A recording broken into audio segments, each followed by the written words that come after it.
전도서 7장 1절부터 14절까지 저와 성도님들 한 절씩 번갈아가며 읽겠습니다. 좋은 이름이 좋은 기름보다 낫고 죽는 날이 출생하는 날보다 나으며 초상집에 가는 것이 잔치집에 가는 것보다 나으니 모든 사람의 끝이 이와 같이 됨이라. 산자는 이것을 그의 마음에 둘지어다. 슬픔이 웃음보다 나음은 얼굴에 근심하는 것이 마음에 유익하기 때문이니라. 지혜의 마음은 초상집에 있으되 우매한 자의 마음은 혼인집에 있느니라. 지혜로운 사람의 책망을 듣는 것이 우매한 자들의 노래를 듣는 것보다 나으니라. 우매한 자들의 웃음소리는 솥 밑에서 가시나무가 타는 소리 같으니 이것도 헛되니라.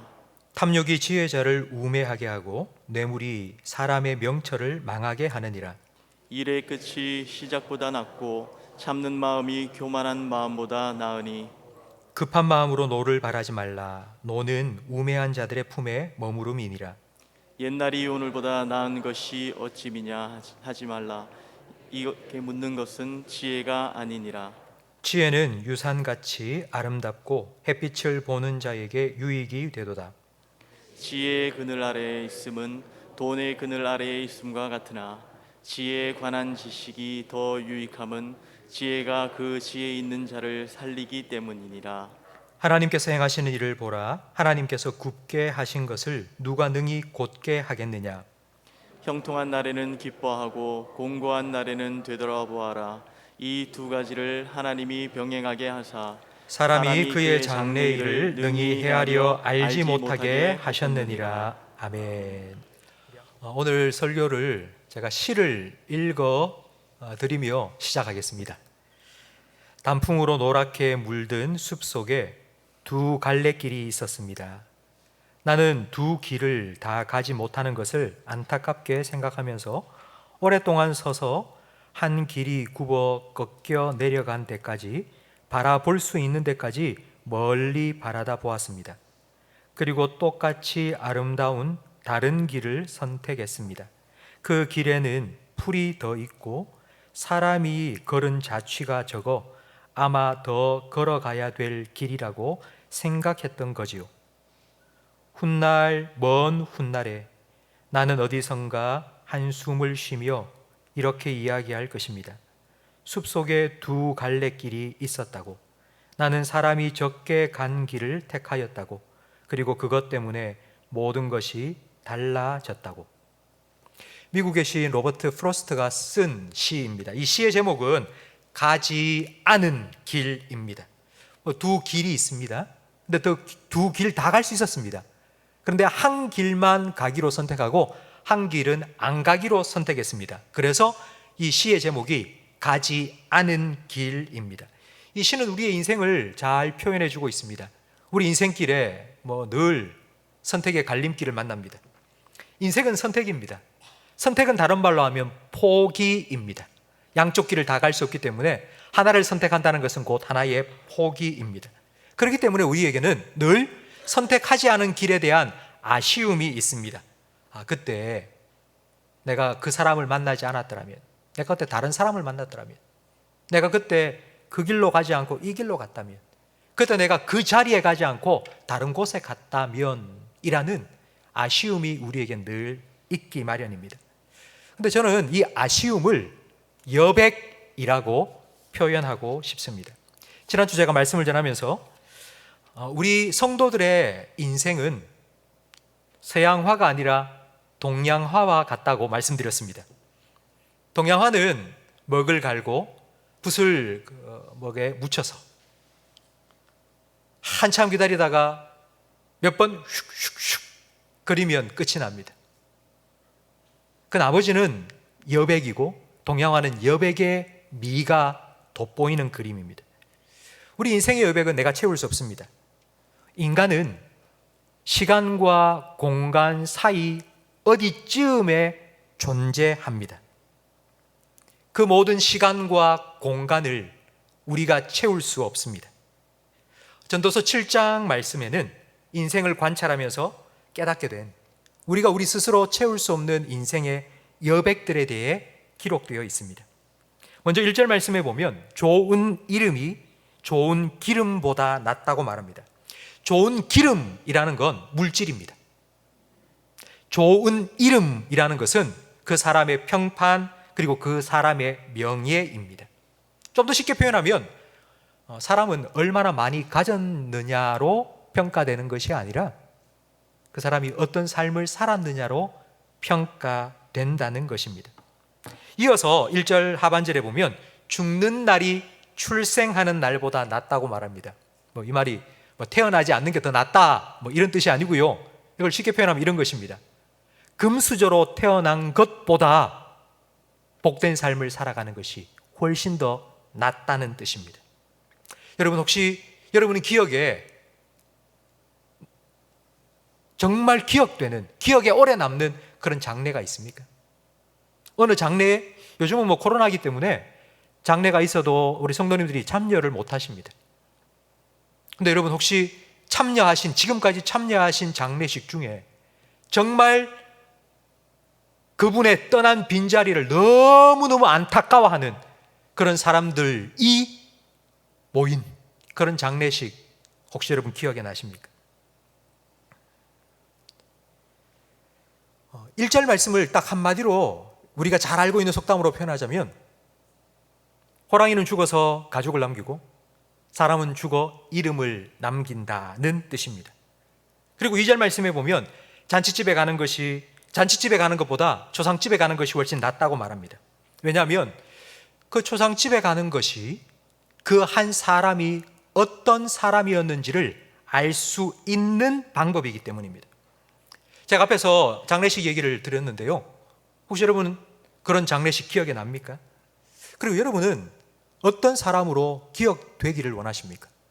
여러분의 아내에게, 그리고 여러분의 남편에게, 여러분 자녀들에게 여러분이 떠난 그 빈자리가 어떻게 남겨지기를 원하십니까? 바로 이것이 우리가 살아가면서 우리의 인생 가운데 채워야 될 여백입니다. 그리고 3절 말씀에 보면 슬픔이 웃음보다 낫다고 말합니다. 요즘 참 힘든 시대를 살아가고 있기 때문에 사람들은 웃음을 참 많이 찾고 있습니다. 그래서 인터넷 찾아보고요, 텔레비전에 코미디 프로그램 같은 거 찾아보고요. 요즘 무조건 재밌어야지 성공합니다. 일도 힘든 일은 안 하려고 합니다. 즐겁게 즐기면서 할 수 있는 그런 일들만 찾아서 합니다. 심지어는 신랑감을 구하는데 신랑감의 자격, 어떤 신랑감을 원하냐 물어보면 재미있는 사람, 나를 웃게 만들어주는 사람, 그런 사람을 원한답니다. 물론 웃음이 유익합니다. 긴장을 풀어주고 그리고 생활에 활기를 주기 때문입니다. 하지만 6절 말씀에 보면 우매한 자의 웃음소리는 솥 밑에 아궁이 안에서 가시나무가 타는 소리와 같다고 말합니다. 아궁이에 가시나무를 던져 넣으면 소리는 요란합니다. 따닥따닥따닥따닥. 그러나 불은 활활 타오르지 않습니다. 화력은 떨어집니다. 그러니까 금방 타다가 사라져버리는 가시나무 타는 소리와 같은 게 사람들의 웃음소리라는 것입니다. 잠깐 하하 웃고 난 다음 금방 허전함, 공허함이 물밀듯 밀려옵니다. 찰리 채플린이라는 희극인이 있습니다. 근데 그 찰리 채플린은 이런 말을 했습니다. 인생은 멀리서 보면 희극, 코미디인데 가까이에서 보면 비극이라고 말했습니다. 그렇기 때문에 사람들은 가까이 다가가려고 하지 않습니다. 그냥 멀찍이 멀어져서 그냥 재미있게 즐기다가 헤어져 버리고, 그러다 공허함이 찾아오면 또 다른 사람을 찾아 나서고, 이렇게 가볍게 즐거움을 추구하며 살아가려고 합니다. 어쩌면 우리 인생의 여백, 자꾸 이렇게 가벼운 것으로 채우려고 하며 살아가고 있지는 않습니까? 전도서 5장 7절 말씀도 우리 화면을 보면서 함께 읽어보겠습니다. 지혜로운 사람의 책망을 듣는 것이 우매한 자들의 노래를 듣는 것보다 나으니라.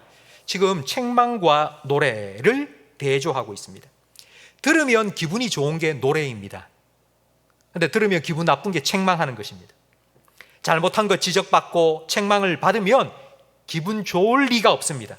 그래서 사람들은 책망을 받는 대신 노래를 듣고 싶어 합니다. 어떤 노래냐? 이런 노래입니다. 괜찮아. 다 잘 될 거야. 이런 달콤한 위로를 자꾸 듣고 싶어 합니다. 근데 여러분, 이런 위로는 우리의 기분을 좋게 만들어줍니다. 그러나 책망은 우리 인생을 좋게 만들어줍니다. 그래서 노래를 듣는 것보다 책망을 듣는 것이 더 낫다고 말씀합니다. 여러분, 지금까지 한번 우리가 살펴본 바를 한번 정리해 볼까요? 소유와 존재, 슬픔과 웃음, 그리고 칭찬과 책망. 여러분, 이 둘 중에 여러분이라면 무엇을 선택하겠습니까? 여러분, 돈을 선택하겠습니까? 아니면 여러분의 명예를 선택하겠습니까? 아니면 웃으며 살겠습니까? 아니면 슬픔을 선택하겠습니까? 여러분, 남들에게 칭찬받고 남들에게 인정받으며 살고 싶습니까? 아니면 여러분 책망을 받는 것 선택하고 싶습니까? 근데 성경은 우리가 원하지 않는, 우리가 선택하고 싶지 않는 존재가 중요하고 슬픔이, 그리고 책망이 더 낫다고 말합니다. 우리는 이렇게 생각합니다. 우리가 가진 것을 잃어버렸어? 그리고 웃음이 사라졌어? 그리고 실수하고 잘못해서 남들에게 책망을 받아? 그럴 때 우리는 내 인생이 실패했다고 생각합니다. 그래서 그 실패를 우리는 자꾸 무엇으로 채우려고 합니다. 무엇으로 채우느냐? 7절 말씀해 보니 탐욕이 지혜자를 우매하게 만든다고 말합니다. 바로 돈입니다. 돈. 돈에 대해서는 여러 번 제가 말씀을 전했기 때문에 지금 이 시간은 굳이 더 언급하지는 않겠습니다. 근데 많은 사람들이 돈이 있으면 내 인생에 부족한 것들 다 채울 수 있다고 믿고 지금 살아가고 있습니다. 두 번째는 전도서 7장 8절과 9절 말씀에 나오는데요, 함께 화면을 보면서 읽겠습니다. 일의 끝이 시작보다 낫고 참는 마음이 교만한 마음보다 나으니 급한 마음으로 노를 바라지 말라. 노는 우매한 자들의 품에 머무름이니라. 아멘. 무슨 어떤 일이든지 시작할 때는요, 아주 호기롭게 이쯤이야, 내가 이것쯤이야, 내가 왜 못해? 그럼 무슨 일을 시작하는지 사람들은 그런 교만한 마음으로 시작합니다. 그런데 막상 시작해서 그 과정을 통과해 나갈 때에 내가 생각한 대로 되지 않습니다. 생각한 대로 되지 않으면 우리는 급한 마음에 화를 냅니다. 분노합니다. 참지를 못합니다. 그래서 내가 계획한 대로 잘 되지 않도록 방해가 되는 상황이나 나에게 도움이 되지 않는 사람들을 보면서 막 화를 내기 시작합니다. 나 안 해. 나 더 이상 못 해먹겠어. 이거 여기까지야. 이제 그만둘래. 시작하고 제대로 끝내지도 못하면서 그 잠깐의 과정을 분노로 가득 채우며 사는 사람들이 요즘 진짜 많은 것 같습니다. 분노 조절 장애가 요즘 얼마나 많은지 모릅니다. 그리고 세 번째, 스스로 자기의 인생을 어떻게 채우느냐 하면 7장 10절 말씀에 나와 있습니다. 우리 이 말씀도 같이 읽어보겠습니다. 옛날이 오늘보다 나은 것이 어찌미냐 하지 말라. 이렇게 묻는 것은 지혜가 아니니라. 요즘 이런 말을 참 많이 하고 듣습니다. 예전 같지가 않아. 세상이 왜 이 모양인지 모르겠어. 그때가 훨씬 좋았는데. 여러분, 이런 말 많이 하시고 또 많이 들으시죠? 모든 사람은 다 과거에 대한 향수를 가지고 살아가고 있습니다. 우리는 이런 노래를 좋아합니다. 옛날이요, 그때가 좋았는데. 여러분, 왜 이렇게 향수에 젖어 사는지 제가 설명을 드리겠습니다. 우리가 옛날, 과거에는요, 우리가 살아가는 세상이 100이었습니다. 100. 그리고 그 세상을 살아가는 내 능력도 100이었습니다. 왜냐하면 과거의 내 삶은 좁기 때문입니다. 그래서 내가 그 세상을 능히 감당하며 살 수 있습니다. 그러니까 100대 100으로 내가 늘 잘 감당하면서 살아온 것입니다. 그런데 세상이 점점 변하기 시작했습니다. 세상이 점점 복잡해지고 세상이 점점 넓어지는 겁니다. 그러니까 과거에 100이었던 세상이 지금이 1000이 된 겁니다. 1000.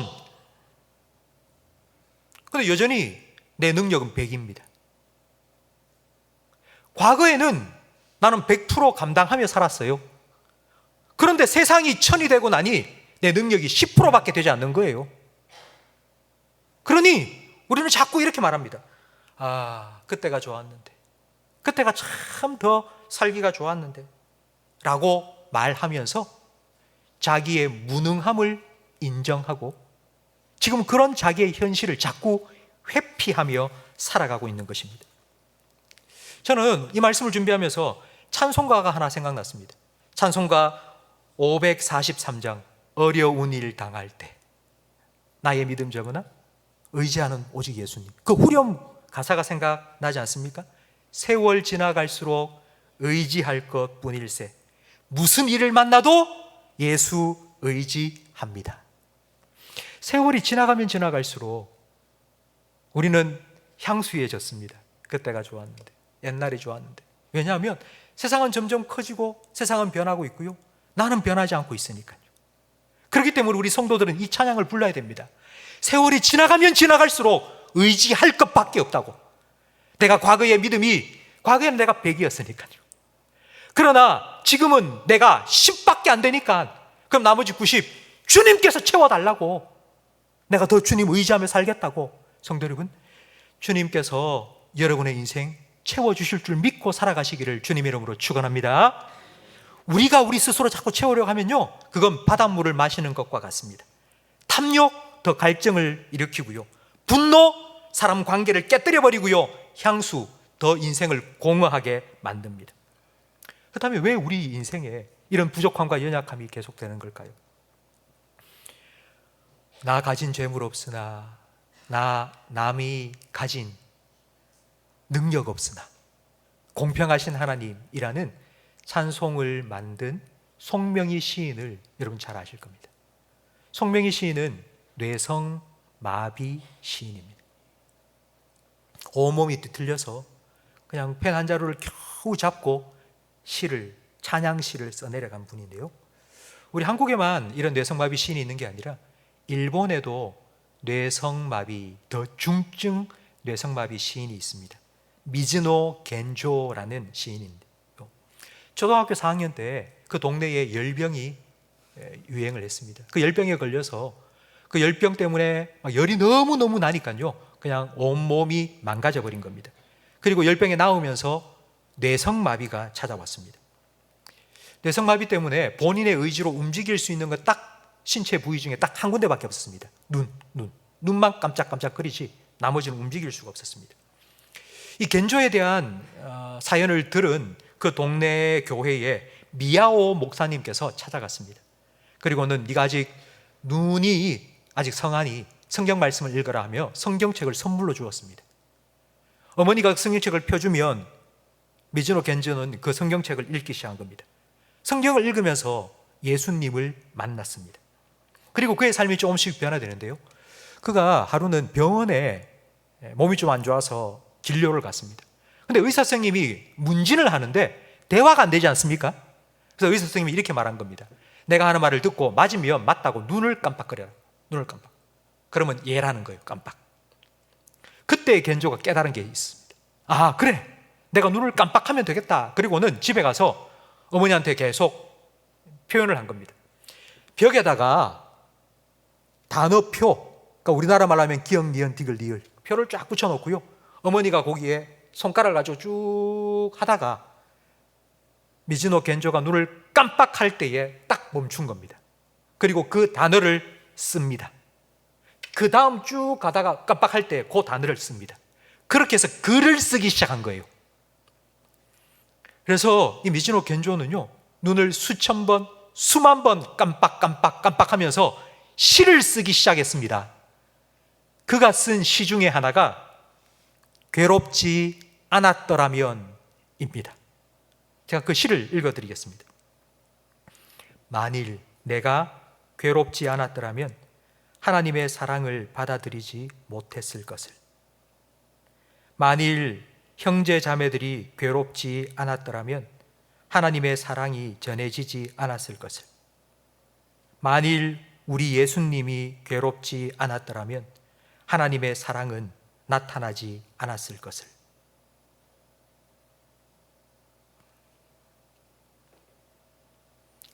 미즈노 겐조는 자신의 그 괴로움 때문에 내가 예수님의 사랑을 깨닫게 되었고 하나님을 만나게 되었다고 찬양한 겁니다. 성도 여러분, 우리의 연약함을 깨달을 때 우리는 하나님을 의지합니다. 그전에는 하나님을 찾지도 않고 하나님을 의지하지도 않습니다. 그냥 내가 할 수 있어, 내가 다 할 거야, 내가 내 인생 채워가면 돼 라고 생각하며 삽니다. 세상의 헛됨을 깨닫게 되면 그때서야 영원함이 있구나, 천국이 있구나, 소망 가지고 살아갈 수 있습니다. 내가 채울 수 없는 인생의 여백이 있음을 깨달아야지 하나님께 내 인생을 맡길 수 있습니다. 이걸 깨닫게 하기 위해서 하나님께서는 우리가 원치 않는 고통과 시련과 아픔을 우리의 삶에 허락하시는 겁니다. 그렇다면 하나님께서는 그런 우리의 삶의 여백을 무엇으로 어떻게 채워 가실까요? 12절 말씀에 보면요, 우리 화면을 보면서 함께 읽어보겠습니다. 지혜의 그늘 아래에 있음은 돈의 그늘 아래에 있음과 같으나 지혜에 관한 지식이 더 유익함은 지혜가 그 지혜 있는 자를 살리기 때문이니라. 아멘. 지혜의 그늘 그리고 돈의 그늘이라고 말씀하고 있습니다. 이 그늘이라는 건요, 보호라는 의미입니다. 이스라엘 백성이 광야를 지날 때에 하나님께서는 구름 기둥과 불 기둥으로 그들을 보호해 주셨습니다. 그리고 그 광야를 통과하는 이스라엘 백성에게 내가 너의 우편에 그늘이 되어 주겠다고 말씀하셨습니다. 그 말은 하나님께서 지켜주시고 보호해 주신다는 의미입니다. 그럼 돈의 그늘과 지혜의 그늘이라는 말은 돈의 보호를 받고 사는 것과 지혜의 보호를 받고 사는 것을 의미합니다. 그런데 이 12절 말씀은 돈의 보호를 받는 것보다 지혜의 보호를 받고 사는 것이 훨씬 더 낫고, 돈이 우리를 살리는 게 아니라 지혜가 우리를 살린다고 말씀합니다. 그럼 지혜가 과연 뭘까요? 지혜가 바로 이것입니다. 돈이 우리를 살리는 게 아니고 하나님이 나를 지켜주시고 하나님 나를 보호해 주셔야지 내가 살아갈 수 있다는 것을 깨닫는 지혜, 그 지혜가, 이 믿음이 우리를 지키고 우리를 보호해 줍니다. 성도 여러분, 시편 91편에 바로 이런 지혜를 깨달은 사람의 기도가 나오는데요, 이 기도를 함께 읽어보겠습니다. 지존자의 은밀한 곳에 거주하며 전능자의 그늘 아래에 사는 자여, 나는 여호와를 향하여 말하기를 그는 나의 피난처요 나의 요새요 내가 의뢰하는 하나님이라 하리니, 이는 그가 너를 새 사냥꾼의 올무에서와 심한 전염병에서 건지실 것이미로다. 그가 너를 그의 깃으로 덮으시리니 내가 그의 날개 아래에 피하리로다. 아멘. 성도 여러분, 여러분 힘들고 어려운 때에 돈의 그늘 찾아서 가지 마세요. 전능자의 그늘 아래 피하세요. 하나님의 보호하심, 하나님의 그 날개 깃 아래에 여러분 피하세요. 하나님께서 여러분의 삶을 하나님의 은혜와 능력으로 채워주실 줄로 믿습니다. 전도서 7장 13절 말씀도 함께 읽어보겠습니다. 하나님께서 행하시는 일을 보라. 하나님께서 굽게 하신 것을 누가 능히 곧게 하겠느냐. 여기 보면 하나님께서 굽게 하신 것이라고 말씀합니다. 그래서 우리는 하나님께서 인생을 자꾸 굽게 만든다? 하나님이 뭐 베베 꼬이신 분인가? 이런 생각을 할 수 있는데 그런 의미가 아닙니다. 여기에 컵이 있습니다. 여러분, 이 컵에 지금 물이 담겨져 있는데요, 만약 이 컵에 젓가락을 넣었다고 생각해 보십시오. 그럼 젓가락이 어떻게 보일까요? 똑바른 젓가락이지만 물 속에 들어가면 굴절이 생겨서 굽어 보입니다. 똑바른 젓가락을 물 속에 넣었지만 이렇게 굽어 보입니다. 진짜 굽은 게 아니라 우리 눈에 그렇게 보일 뿐입니다. 하나님께서 우리에게 주신 그 길, 똑바른 길이에요. 곧은 길이에요. 그런데 우리는 자꾸 그걸 보면서 하나님 왜 이렇게 굽어 돌아가게 합니까? 하나님 왜 자꾸 굽었습니까? 이거 잘못됐습니다. 이거 하나님 바로 잡아야 됩니다. 이거 우리가 자꾸 그렇게 생각하는 거예요. 하나님께서 우리에게 주신 그 길, 내가 볼 때에 굽어 보인다 할지라도 하나님 보시기에는 곧은 길이에요. 우리는 그 길을 그냥 걸어가면 됩니다. 내가 볼 때 굽었든지 아니면 곧았든지 상관하지 말고 그 길을 혹장 하나님 인도하심을 따라 걸어가면 됩니다. 라인홀드 리버라는 미국의 신학자가 있는데요. 그 신학자가 성도들을 위해서 이런 기도문을 썼습니다. 여러분, 이 기도문을 함께 읽어보면 좋겠는데요. 평온을 구하는 기도라는 기도문입니다. 하나님, 내가 바꿀 수 없는 것은 있는 그대로 받아들이는 평온과 바꿀 수 있는 것을 바꾸는 용기를, 그리고 이 두 가지를 분별할 수 있는 지혜를 주옵소서. 우리 삶의 평온이 깨어지는 이유, 우리가 스스로 인생이 너무 괴롭다, 힘들다라고 생각되는 이유가 바로 이것 때문입니다. 내가 바꿀 수 없는 것, 그걸 자꾸 바꾸려고 하니까요. 하나님께서 분명히 곧은 길이라고 했는데 내가 볼 때는 그 9번내 그거 내가 잡아야 되겠다고, 그걸 붙잡고 바르려고 자꾸 애쓰니까요, 더 인생이 꼬이는 거예요. 그래서 인생이 힘들어지고 괴로워지는 겁니다. 여러분, 하나님이 하실 겁니다. 내가 볼 때 굽어 있다면 그거 하나님께서 바로 잡으실 겁니다. 그렇기 때문에 너무 화내지 마세요. 그리고 화나게 하는 사람 너무 미워하지도 마시고요. 여러분, 인생 살아가면서 너무 괴로워하지도 마세요. 하나님께서 다 알아서 하실 겁니다. 이런 인생 살아가다 보면 우리 삶에는 형통한 날과 공고한 날이 번갈아가며 찾아옵니다. 14절 말씀도 함께 읽어보겠습니다. 형통한 날에는 기뻐하고 공고한 날에는 되돌아보아라. 이 두 가지를 하나님이 병행하게 하사 사람이 그의 장래일을 능히 헤아려 알지 못하게 하셨느니라. 아멘. 살다 보면 쨍하고 해 뜰 날도 있고요, 비바람이 몰아치는 날도 있습니다. 새가 노래하는 날도 있지만 새가 우는 날도 있습니다. 아침이 기다려지는 날도 있지만 아침이 다시는 안 왔으면 좋겠다 싶은 날도 있습니다. 여러분, 새가 노래하는 날, 여러분도 같이 노래하세요. 하나님께서 이렇게 좋은 날을 주셨구나, 하나님께 감사하시고 하나님 찬양하세요. 근데 새가 우는 날, 아침이 안 왔으면 좋겠다 싶은 그날, 인생에 비바람이 몰아치는 그날은 지난 날을 되돌아보세요. 지난 날 이와 같이 힘든 순간이 있었지만 하나님께서 잘 통과하도록 은혜를 베푸셨기 때문에 지금 이 자리에 서 있다는 것을 깨달으시고요, 그 하나님의 은혜 지금도 나를 위하여서 베풀고 계신다는 것을 믿음으로 우리는 하루하루 하나님과 함께 걸어가면 됩니다. 성도 여러분, 형통한 날에도 그리고 공고한 날에도 어떤 때나 어떤 상황이나 하나님께서는 때를 따라 돕는 은혜를 변함없이 여러분의 삶에 베풀고 계심을 믿으시기 바랍니다. 아멘. 우리가 믿는 하나님이 그런 분이세요. 우리는 그 하나님을 믿음으로 살아갑니다. 우리는 우리의 인생을 광야와 같은 인생이라고 표현합니다.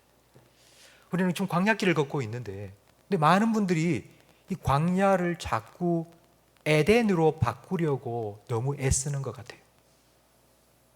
하나님께서 광야길을 걷게 하셨는데, 근데 자꾸 그걸 우리가 바꿔야 돼, 우리가 이걸 어떻게 좀 변화시켜야 돼 라고 생각을 하면서 너무너무 고생스럽게 사는 것 같습니다. 그냥 하나님의 인도하심을 따라 하나님께서 우리에게 주신 그 길을 그냥 오늘도 걸어가세요. 그러면 하나님께서 황량한 그 광야, 내가 볼 때 아무것도 없어서 정말 텅 빈 광야와 같은 내 인생에 하나님께서요 길을 내실 거고요, 하나님께서 강을 내실 겁니다. 하나님께서 하실 거예요. 그리고 그 하나님의 인도하심을 따라 한 걸음 한 걸음 걸어가다 보면 그 광야길 끝에 하나님께서 우리를 위하여서 예비해 두신 에덴 만나게 될 겁니다. 그러는 동안, 그 광야길을 걷는 동안 하나님께서는 형통한 날과 공고한 날을 우리의 삶에 병행하여 주시면서요, 우리를 자꾸 빚어가시고 다듬어 가실 거예요.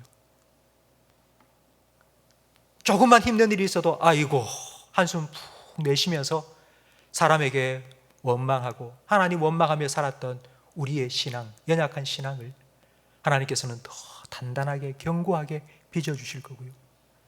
그래서 에덴에 도착했을 때에 야, 정말 내 아들답다, 내 딸답다, 그렇게 하나님이 인정해 주실 만한 하나님의 자녀답게 우리를 계속하여 변화시켜 주시고 빚어 주실 것입니다. 성도 여러분, 우리는 광야와 같은 인생길 걸어가고 있습니다. 근데 그 길 속에 하나님께서 분명히 은혜로 채워 주실 줄로 믿습니다. 여러분의 삶을 하나님의 은혜로, 그리고 여러분의 인생을 하나님 베푸신 은혜의 간증으로 채워 주실 줄 믿습니다.